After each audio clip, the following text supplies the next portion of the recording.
आप अपनी सोसाइटी के लिए जो सर्विसेज दे रहे हैं वो इसके अंदर जो है वो मैटर करती हैं। फिर उसके बाद में आपकी जो इन्वायरमेंटल परफॉर्मेंस है ये दो टर्म में बात करती है। नंबर एक तो ये है कि आप की जो बिजनेस एक्टिविटीज़ हैं, आपकी जो प्रोडक्ट डेवलपमेंट है, उसके जो प्रोसेसेस हैं, उसकी जो सप्लाई चेन है, इवन आपके जो एंड कस्टमर या कंज्यूमर है उनके लिए उनकी जो सेफ्टी के कंसर्न है वो क्या हैं। तो सोशल रिस्पॉन्सिबिलिटी की रिपोर्ट एसोसिएट करती है आपकी सोशल रिपोर्ट को और इन्वायरमेंटल परफॉर्मेंस को। यानी कि अगर आप चीज़ों में किसी किस्म की परफॉर्मेंस दे रहे हैं, एक्टिविटीज़ में हिस्सा ले रहे हैं, तो तभी आप उसकी रिपोर्ट जनरेट करेंगे ना कि हमने ये चीज़ की और उससे ये आउटकम हम हासिल कर रहे हैं। तो ये एक रिफ्लेक्शन है कि ये 2002 से 2004-5 तक जो है वो कुछ इस तरह से ये चीज़ें चलती थी।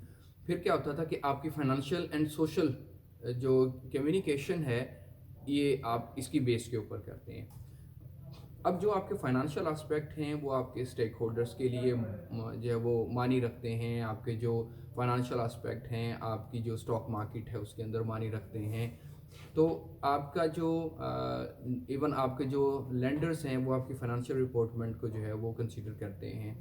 तो ये तो एस्पेक्ट हो गया आपके जो बेनिफिट देता है, आपको फाइनेंशियल बेनिफिट्स देता है। दूसरा आपकी जो सोशल एंड एनवायरमेंटल कंसर्न है। नंबर एक, अगर हम इसको इंटरनेशनली जो है वो लीगल पर्सपेक्टिव के अंदर देखें, तो जब तक आप अपने जो है वो सोशल रिस्पॉन्सिबिलिटीज़ को और अपने इन्वायरमेंटल कंसर्न्स को फुलफ़िल नहीं कर रहे होते हैं, तब तक जो है वो एक मेजर बड़ा तबका ऐसा है कि जो इस चीज़ के ऊपर बिलीव करता है कि वो जिस भी बिज़नेस के साथ स्टेक होल्डर्स हैं या शेयर होल्डर्स हैं या एसोसिएटेड हैं, वो एक एथिकल बिजनेस हो और वो सीएसआर एक्टिविटीज़ के अंदर और इन्वायरमेंटल कंसर्न के अंदर लीगल रिस्पॉन्सिबिलिटीज़ की जो है वो कंप्लाइंस करे।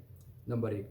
नंबर दो, उससे ये होता है कि आप इन लार्ज आपकी जिस कम्युनिटी के अंदर बिजनेस सर्वाइव कर रहा है उसके अंदर आपके बिजनेस का एक पॉजिटिव इमेज बिल्टअप होता है।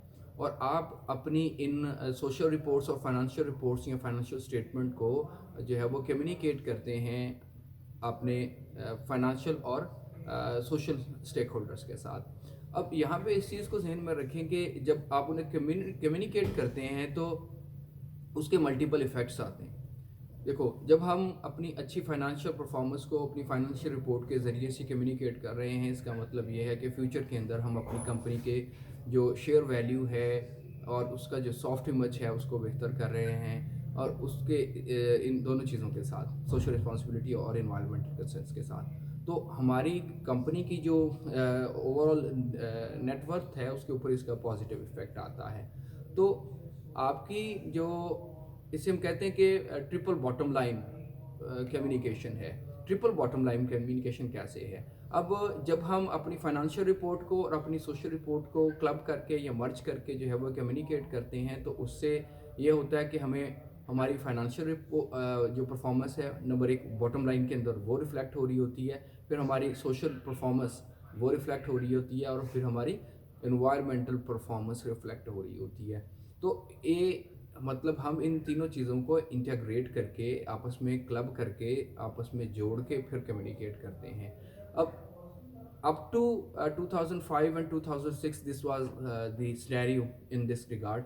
तो आज भी अब आप देखें कि I would portrays few example in front of you कि यहाँ पे आप पेप्सी को देखें, जो उसकी आजकल एक आप ऐड देख रहे हैं जिसमें मिलियन ऑफ मील के रेफरेंस से वो बात करते हैं कि मुश्किल वक्त है। कोरोना की वजह से, कोविड-19 की वजह से बहुत सारे लोग बेरोज़गार हो गए और बेरोज़गारी की वजह से उनके घरों में फाका कशी की सूरत वो दिखाने की कोशिश उन्होंने की है उसके अंदर। तो उस फाका कशी के आलम में उन्होंने कहा जी we have taken up the charge कि हम जो है वो मौजूद हैं और as a company we care about our society. और हम उसके अंदर मिलियन ऑफ मील का कॉन्सेप्ट लेके आए कि हम लोगों के घरों में डोर टू डोर जाके उन्हें राशन मुहैया करते हैं, bunch of daily utilities provide करते हैं जिससे वो अपने मामलात को चला सकें। तो सीएसआर एक्टिविटीज़ को जो है वो अगर हम देखें यहाँ पे, तो नंबर एक आपकी जो है वो इन्वायरमेंटल कंसर्न है, अनएम्प्लॉयमेंट है और पॉवर्टी एलिविएशन के एक्टिविटीज़ हम इसके अंदर कर सकते हैं। तो जब भी आपने सीएसआर एक्टिविटीज़ के हवाले से कोई अभी प्रोजेक्ट को थोड़ा सा साथ में इनलाइन अलाइन करें आपके कॉन्सेप्ट की क्लैरिटी के लिए, कि आपने जब कोई प्रोडक्ट डेवलप करनी है तो आप इन तीनों में से किसी एक पैरामीटर के किसी एक जो है वो एस्पेक्ट में जाके किसी एक सॉर्ट ऑफ एक्टिविटीज़ के अंदर जाके अपनी प्रोडक्ट को फोकस कर सकते हैं। या तो उससे जो है वो एम्प्लॉयमेंट जनरेशन हो और गुर्बत का ख़ात्मा हो, बेरोज़गारी का ख़ात्मा हो, तो उससे लोगों को मुलाज़मतें मिलें, ठीक है। फिर जो मतलब ये डुअल इफ़ेक्ट करती है ना, जब इकॉनमी बेहतर होगी तो पॉवर्टी एलिविएशन हो जाएगी।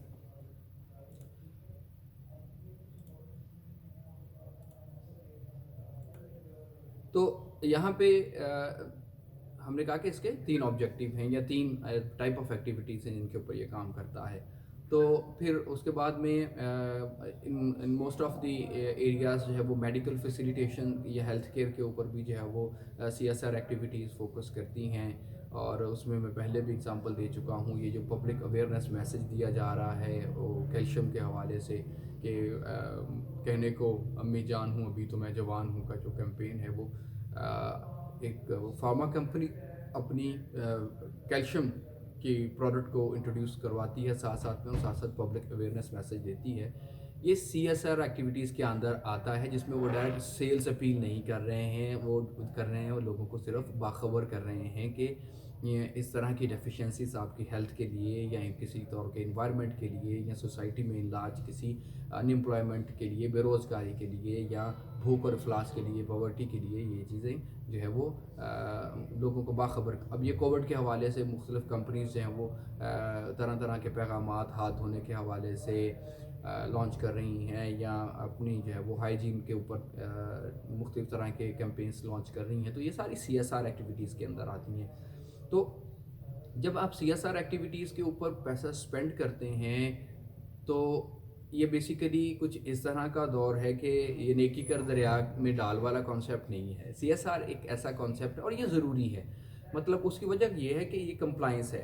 मैं यहाँ पे आपको एक रेफ़र करूँगा, एक जो है वो हकायत सी घूमती है कि एक बादशाह जो है वो बड़ा खुशहाल उसका मुल्क होता है, तो वो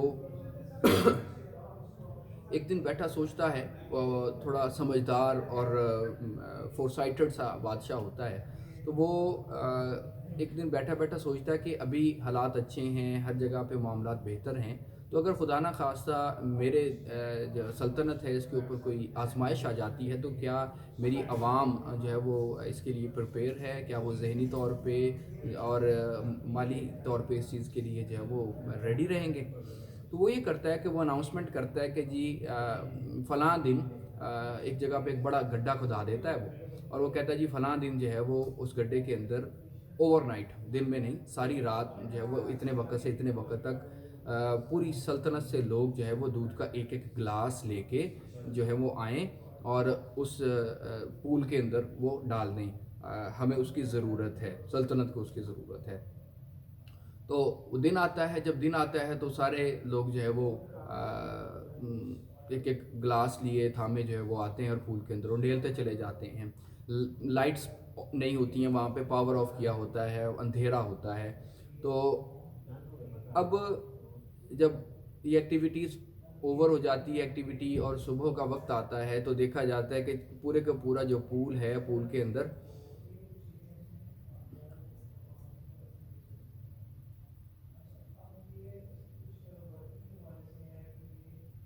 हाँ जी, मेरे ये मैसेज आ रहा है कि जी कुछ स्टूडेंट जो हैं वो वेटिंग एरिया के अंदर हैं। मेरे पास कोई भी वेटिंग एरिया के अंदर नहीं है, सारे लोग आ चुके हैं। तो अच्छा जी, तो जब सुबह का वक्त आता है तो देखा जाता है वो सारे का सारा पूल पानी से भरा होता है। रिक्वेस्ट की गई थी कि सारे लोग दूध का एक एक गिलास लेके आएँ। अब जब उसने पूछा कि ये क्या मामला है, तो कुछ लोगों से रैंडम पूछा गया कि हाँ जी ये क्या है जी, आपको लोगों को तो दूध लेके आने के लिए कहा गया था। तो उन्होंने कहा जी क्योंकि अंधेरा था तो हमने ये सोचा जी कि बाकी सारे लोग दूध लेके आएंगे, हम पानी का गिलास उंडेल देंगे बीच में, तो क्या फ़र्क पड़ता है। तो यूं ही सभी लोगों ने ऐसा ही सोचा और सभी लोग पानी ही के गिलास को उंडेल के लेके आ गए। अगर किसी को 2 4 10 बंदों ने दूध उंडेला भी होगा तो वो इतने पानी के अंदर क्या मानी रखता है। तो अब यहाँ पे देखें कि जब आप मतलब अब इससे को इंटरफेयर करते हैं ना, हम कुछ अखज़ करते हैं, कुछ नताइज के क्या नताइज हो सकते हैं, कुछ आप ही लोग सोचें और कुछ मैं भी जो है वो आपको बताता हूँ। अब यहाँ पे नंबर एक ये है कि देखें, जब सीएसआर एक्टिविटी को यानी कि नेकी के कामों को अगर आप छुपा छुपा के करने के लिए कहते हैं तो फिर क्या करते हैं, फिर लोग, फिर जो मतलब इंट्रिंसिक मोटिवेशन वाले लोग होते हैं ना, वही नेकी करते हैं। जो जिन लोगों को दिखावा करना होता है, जिन लोगों को दिखाना होता है, वो लोग ये काम नहीं करते। ठीक है, नंबर एक। नंबर दो, ये जो हम आम तौर पे ये बात कहते हैं कि जी बाकी सभी ऐसे कर रहे हैं, मेरे अकेले के इस काम को बेहतर करने से क्या फ़र्क पड़ेगा, तो इस चीज़ की तरफ भी रिफ्लेक्शन जाती है। अगर हम इंडिविजुअली अकेले अकेले चीज़ों को ख़राब करना शुरू कर देंगे तो अल्टीमेटली एक दिन ऐसा आएगा कि सभी ख़राब ही करना शुरू कर देंगे। तो अगर अकेला मतलब अकेला अकेला कोई बंदा जो है वो किसी जगह के ऊपर कोई नेकी कर रहा है तो डेफिनेटली उसकी इम्पैक्ट है। एंड मुमकिन है उस, देखो ना, जब हम आग जलाते हैं तो एक शरारा, एक एक जो है वो छोटी सी चिंगारी या एक छोटी सी फ्लेम जो है वो कितनी बड़ी आग को लगाने का बायस बन जाती है। तो अब ऐसी सूरत में अगर हम यही सोचते रहेंगे कि जी अगर अकेला मैं जो है वो ये काम करूँगा तो इससे क्या फ़र्क पड़ता है, क्या फ़र्क पड़ता है, तो ये फ़र्क डेफिनेटली पड़ता है। तो फिर यही सूरत होती है कि फिर सारे लोग पानी ही जो है वो लेके आ जाएंगे, दूध कोई भी बंदा लेके नहीं आएगा, सारे लोग जो है वो गुजारा करना शुरू कर देंगे, भलाई और नेकी की तरफ कोई भी नहीं आएगा। तो अब यहाँ पे दूसरी इस चीज़ को देखें कि आप अगर इवन इस्लाम के नज़रिए को देखें तो इस्लाम ने भी दोनों कॉन्सेप्ट दिए हैं।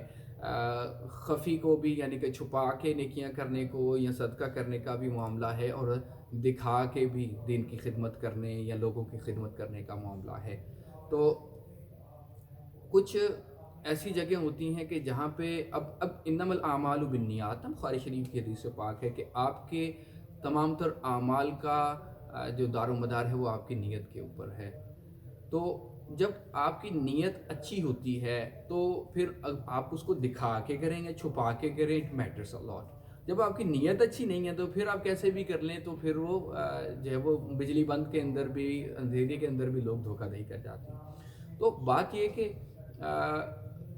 नो डाउट छुपा के सदका करना या किसी की मदद करना जो है वो अपनी जगह पे फजीलत रखता है, लेकिन जब लोगों को मोटिवेट करना हो, हर बंदा इंट्रिंसिकली अंदर से मोटिवेट नहीं होता ना, हर बंदे को तौफीक नहीं होती है।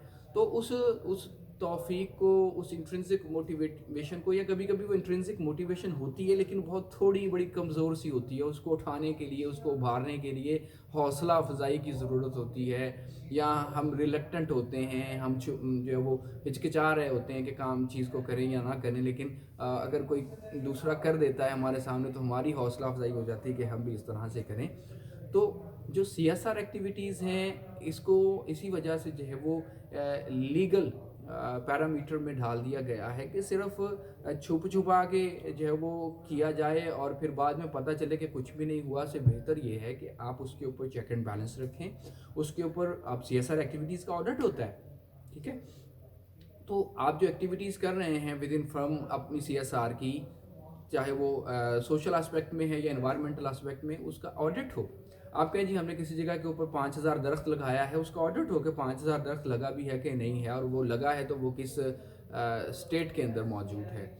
तो सीएसआर एक्टिविटीज़ में इस चीज़ का ऑडिट हो सकता है। इवन ये मिलियन ऑफ मील की बात कर रहे हैं, ये तो एक चीज़ जो आपको दिखाई जा रही है वो ये है कि मिलियन ऑफ मील वो दिखा रहे हैं और जाके जनाब लोगों के घरों में राशन मुहैया कर रहे हैं। मिलियन का मतलब 10 लाख होता है। अगर वो 10 लाख बॉक्स भी कहीं मुहैया कर रहे हैं तो हर बॉक्स की एक कीमत है। चले मिनिमम अगर हम ये कहते हैं कि हर एक बॉक्स की 1000 कीमत है, तो अब बताएं मुझे ये कितने मिलियंस में बात चली गई।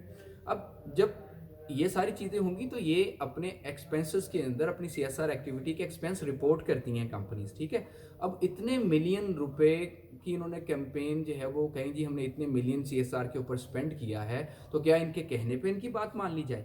अब इससे सीएसआर एक्टिविटीज़ के ऊपर जब आप स्पेंड करते हैं तो गवर्नमेंट की रेगुलेशंस हैं वो उसके आप ऊपर आपको टैक्स बेनिफिट्स देता है, टैक्स एग्जम्पशंस देता है, या आपको दीगर जो है वो फैसिलिटेशंस देता है। उसके अलावा आपकी जो स्टेक होल्डर्स हैं वो आपके उस सिंपल कहे के ऊपर बिलीव नहीं करते हैं कि जी आपने CSR एक्टिविटी के ऊपर स्पेंड कर दिया और हम आपको नेक समझते रहें या आपके अदारे को एक अच्छा और बावकार अदारा समझते रहें, अनटिल अनलेस कि आपकी उस CSR एक्टिविटी का ऑडिट हो, कि आपने डेफिनेटली उतनी परचेसेस की हैं, आपकी एक्टिविटीज़ का ऑडिट हो, फिर आपने जो स्पेंडिंग की हैं उनके ऑडिट हों, फिर जो रियल टाइम जिन लोगों को आपने कहा कि जी इन लोगों के साथ हमने जो वो CSR एक्टिविटी की है, इनके ऊपर स्पेंडिंग की है, फिर उन लोगों से जाके पूछ परतीत की जाए, ताकि इंश्योर किया जा सके इस चीज़ को कि CSR एक्टिविटी रियल टाइम में परफॉर्म हुई है और उसका जो रियल टाइम इम्पैक्ट है वो भी आया है।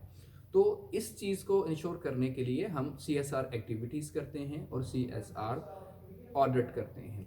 तो आज का हमारा जो सेशन था वो इसी के ऊपर हम जो है वो इसको कंक्लूड करते हैं। इस हवाले से CSR एक्टिविटीज़ के हवाले से किसी किस्म का कोई क्वेश्चन हो आपके पास, आप किसी किस्म की कोई क्वेरी करना चाहें तो you are open to ask any question. Ji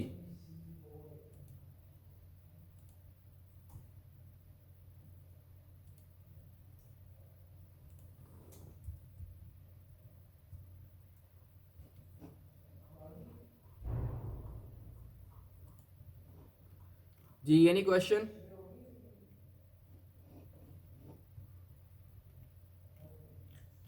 sir ये ट्रिपल बॉटम लाइन कम्युनिकेशन के बेनिफिट्स क्या हो सकते हैं सर? बेनिफिट आई थिंक मैं बता चुका हूँ आपको कि उससे जो आपके स्टेक होल्डर्स हैं वो समझते हैं कि अदारा बहुत अच्छा है, अदारा जो है वो लोगों को सर्व कर रहा है, और लोग उस ऐसे इदारों के अंदर ज़्यादा इन्वेस्ट करते हैं क्योंकि उनकी जो क्रेडिबिलिटी और रिलायबिलिटी है वो ज़्यादा बेहतर होती है।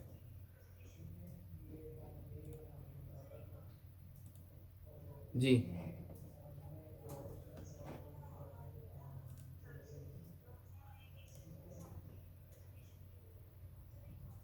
जी, एनी अदर क्वेश्चन?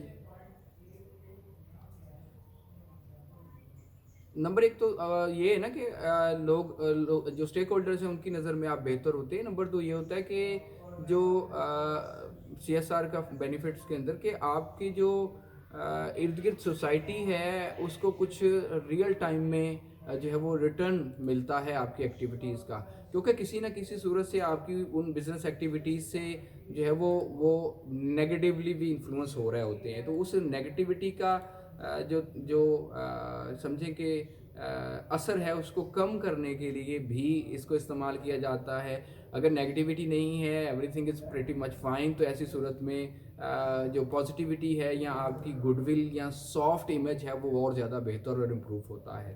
जी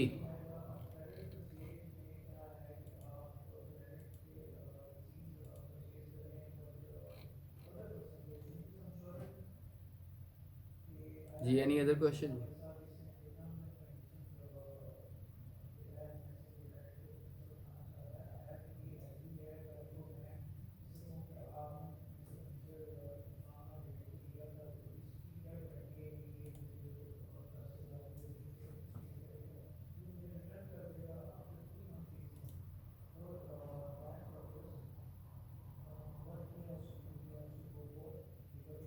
जी, कोई क्वेश्चन नहीं है आपकी तरफ से? सर प्रोजेक्ट के हवाले से क्वेश्चन है। जी जी, पूछें, प्रोजेक्ट के हवाले से क्वेश्चन है जी।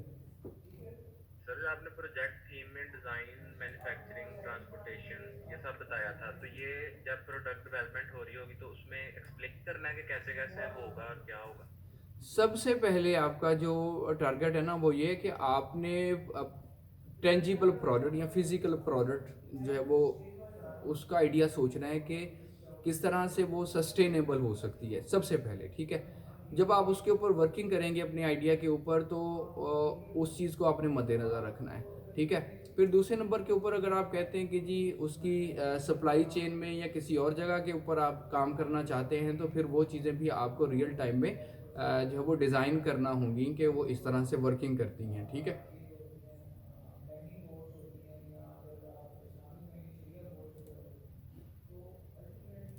सर ये ये प्रोडक्ट लो प्राइस भी होना चाहिए सर, देखो या हाई प्राइस? अभी शुरू में अगर आप बात करते हैं तो ये जी बड़ा अच्छा क्वेश्चन किया जी इकरा लुकमान ने कि जी ट्रिपल बॉटम लाइन को दोबारा एक्सप्लेन कर दें। तो ये दोबारा दोबारा एक्सप्लेन नहीं कर सकते हम इसके अंदर। मैं आपको बता चुका हूँ। मीनवाइल इसकी जो प्रोडक्ट इस पूरे सेशन की जो वीडियो है वो भी ऑन एयर हो जाएगी आपके चैनल के ऊपर, क्योंकि अभी शायद उसके ऊपर कोई प्रॉब्लम आ रहा था, that's why we have to switch over to Zoom class. तो आपने प्रोडक्ट ही बनानी है। और दूसरा ये है कि जी, क्या सवाल था आपका? सर जो प्रोडक्ट है सर उसका प्राइस लो होना चाहिए सर, यही। नहीं, जो देखो, आपकी कॉस्टिंग पे डिपेंड करता है ना, आपकी कॉस्टिंग के ऊपर डिपेंड करता है कि आपने जो प्रोडक्ट बनाई है वो किस तरह से आप बना रहे हैं, उसके मामलात क्या हैं, उसके ऊपर जो इंग्रेडिएंट हैं वो क्या हैं, उसकी जो डिज़ाइनिंग कॉस्ट है और दीगर चीज़ें हैं वो क्या आ रही हैं। तो इसमें आप इसको लिमिट नहीं कर सकते, ठीक है।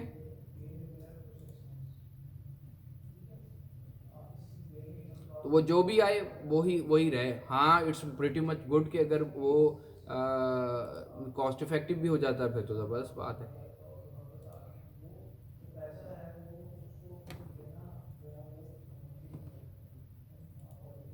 जी, कोई और सवाल?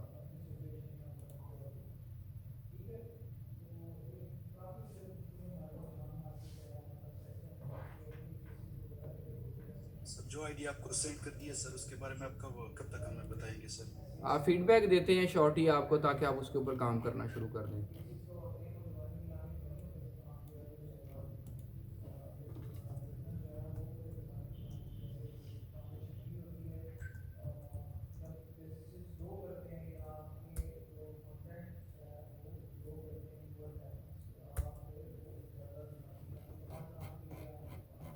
जी, कोई क्वेश्चन नहीं है जी आपकी तरफ से?